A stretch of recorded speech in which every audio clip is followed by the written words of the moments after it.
Қостанай жоғары педагогикалық колледжіндегі облыстық семинарда жалпы білім беру пәндерінің оқытушысы Андреевна Юркевич пен Меруерт Габдуллаевна Сәлкенова Қостанай облысының педагогтерімен білім алушылардың өз бетінше білім алу үшін жасанды интеллект платформаларын қолдану бойынша жұмыс тәжірибесімен бөлісті.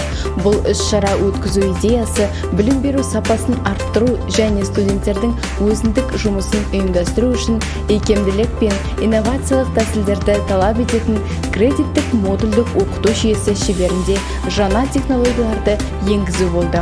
Татьяна Андреевна Юркевич өз сөзінде информатика пәні бойынша студенттердің өзіндік жұмысын ұйымдастыруға және бақылауға көмектесетін интерактивті ресурсты көрсетті. Бұл ресурсты пайдалану теориялық материалдарды практикалық тапсырмалармен тиімді біріктіруге мүмкіндік берді. Сонымен қатар жағымды атмосфераны құруға және студенттердің оқу процесін белсенді қатыстыруға ынталандыруға көмектеседі. Мастер-класстың екінші бөлімінде Меруерт Габдуллаевна Сәлкенова кредиттік модульдік жүйені іске асыру үшін өте қолайлы білім беру ресурстарын құруға көмектесу үшін жасанды интеллектті пайдалана отырып заманауи платформалардың мүмкіндіктерін көрсетті.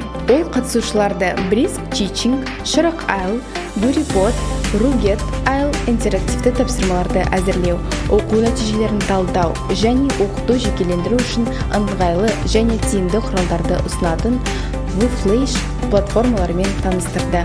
Мастер-классқа қатысу оқушылар үшін жаңа технологияларды меңгерудегі маңызды қадам болды.